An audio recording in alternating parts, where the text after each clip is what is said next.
We recently got the announcement that two new major Dragon Ball projects are going to be revealed January 25th of next year. So, of course, the next follow-up question to that would be what projects are going to be announced. So that's exactly what we're going to be talking about in today's video. So before we get into it, make sure you like, subscribe, blah, blah, blah. Comment what projects you want to see revealed January 25th. And without further ado, let's go.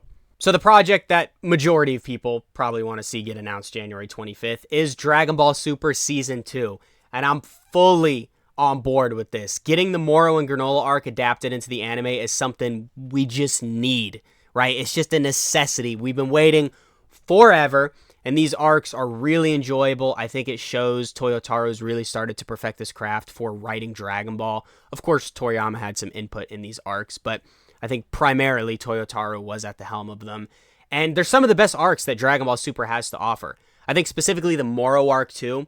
You know, we got a good Goku and Vegeta training arc. Moro was a very interesting villain. He felt like a Dragon Ball Z villain, which obviously is a good thing. And we got to see the Z Fighters come back for a little. They had their own training arc as well. Mearas was a cool addition. We got some answers for how angels work. And overall, it was super enjoyable and super entertaining. I like the Granola arc as well. Not as much as the Moro arc, but getting Ultra Ego introduced, getting a little bit more backstory on the Saiyans and Bardock, and even getting the cliffhanger of Black Frieza was really interesting. So I really cannot stress how excited I would be if this gets announced to be officially coming, right? Dragon Ball Super Season 2. On top of that, a lot of the characters from the arcs we need in these other Dragon Ball games, which we can't get until it's officially animated. It's pretty stupid, but you know, games like Dokkan and Legends, or even in any of the console Dragon Ball games, they can't actually add Moro or Ultra Ego Vegeta until they get officially animated. So we need them animated so we can get them in these games. And obviously just getting it animated in the first place would be really cool. So that's one thing we could get, and I would be fully on board with this being announced. This shit would be peak. But something else we really need is the manga coming back. I mean, the last arc, right? The Granola arc. I guess the last arc was the superhero arc, but that was just an adaptation of the movie. The last real manga arc we had was the Granola arc, and it was left on a pretty big cliffhanger with Black Frieza, of course. So we got a lot of questions and not a whole lot of answers. We got Orange Piccolo and Beast Gohan introduced, so seeing them thrown into the main story would be really cool as well. We did get to see a little bit of Broly in the superhero movie, but seeing more of him would be awesome. And Ultra Ego Vegeta, right? I mean, there's just so much we need to see more of. We need a lot of answers to our questions, like who's stronger between Orange Piccolo, Ultra Ego Vegeta? Where does Black Frieza rank in all this? What's Black Frieza's real goal? Why didn't he kill Goku and Vegeta? There's just so much shit we need to know, and I think Dragon Ball still has a ton of potential for storytelling and all that, so definitely very excited to see where the manga goes next, assuming it is still continuing, which I think they'd be stupid not to continue the manga, so I'm pretty sure it's like a guarantee we're going to get it. It's just a matter of when. But getting this announced January 25th would be really cool, especially if it's alongside the anime returning. So then now we know we have content for the future with the anime as well after the Moro and Granola arc. But anyways, Toyotaro continually doing the manga would be awesome. You could tell he's still interested in doing it. I mean, I'm not quoting him or anything, but he's still been drawing Dragon Ball. He made this cover I'll put on screen for you right here, which very clearly alludes to more stuff coming after Dragon Ball Super Superhero.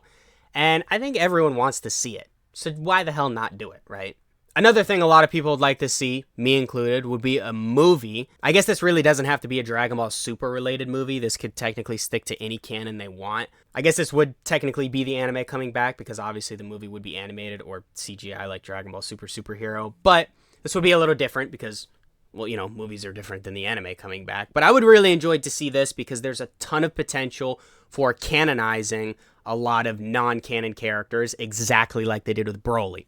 So, for example, there's Cooler, there's Janemba, there's Hirudegarn, there's Bojack. You got a lot of opportunities for making movies and introducing these characters into this new world of Dragon Ball. I say new world because now with Dragon Ball Super being introduced, the franchise is kind of going in a different direction than it was back when these non-canon characters were introduced in their non-canon movies.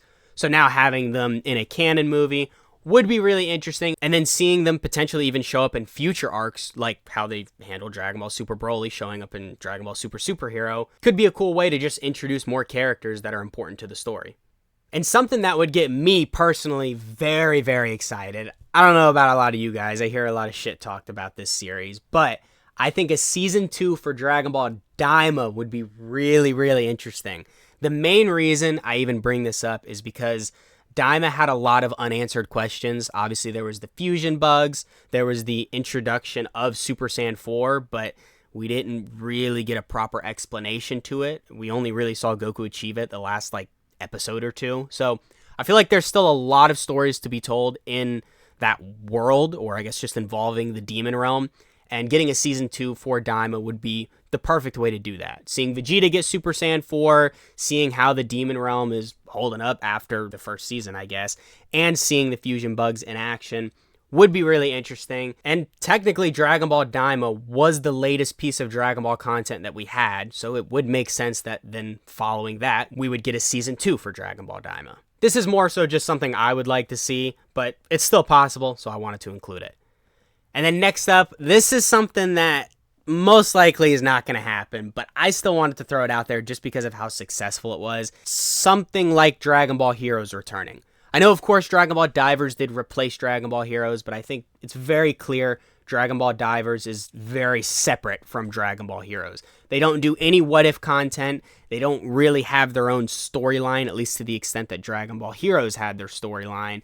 So I think something that kind of goes back to the roots of Dragon Ball Heroes would be very interesting because of how successful it was and how much we really did enjoy it. Having these cool what-ifs was just really interesting to see. And then especially if we do get the anime coming back as well, we could see some of the stuff introduced from the Moro and Granola arc put into Dragon Ball Heroes or whatever new what-if series we could see introduced. This may seem a little far-fetched, and I'll admit it kind of is, but what-ifs are very important to Dragon Ball. I mean, take Sparking Zero, for example, or even Xenoverse 2. There's so many what-ifs that they introduce, and they market the shit out of that because they know that's what people want to see. And that's why Heroes was so successful. So getting something that's pretty similar to it, or just straight up getting Dragon Ball Heroes 2, or however they would handle that, I think is definitely possible just because it would make the money. And we want to see it, so why the hell not? And finally, this is something that I haven't heard anybody talk about, but I think it's very likely, just as likely as getting the manga continuation or something like that, is Dragon Ball or Dragon Ball Z being remade, obviously with new animation. Of course, we had Kai, but that was really only a partial remake. But getting a full-on remake where it's in a new animation style, pretty similar to what we saw in Daima and even in some of the Dragon Ball Super movies where we got a lot of those Dragon Ball Z scenes reanimated. Just a full new series, new animation, and I think that would be a pretty good way to celebrate Dragon Ball's 40th anniversary, because you gotta remember, that's what this event is. It's celebrating 40 years of Dragon Ball. What better of a way to celebrate 40 years of Dragon Ball than by remaking the most definitive series of Dragon Ball? But anyways, that's about all the information I got for you. None of this is officially coming. Let me just clarify. This is all just speculation of what I think we're most likely to see get revealed. Me personally, I would love to see the manga and the anime come back. I think those two being the new projects that are revealed to come to the Dragon Ball franchise seem the most likely. But in terms of what I would enjoy the most, I gotta give it to Daima Season 2 and Heroes coming back. I think those two would be super interesting and could bring a lot of hype with them as well. So anyways, that's the video. Again, let me know in the comments what you want to see revealed January 25th. Mark your calendars. Of course, I'm going to be making a shit ton of videos when everything gets revealed. So stay subscribed, turn the bell on, all that crap, if you want to stay informed. And yeah, bye.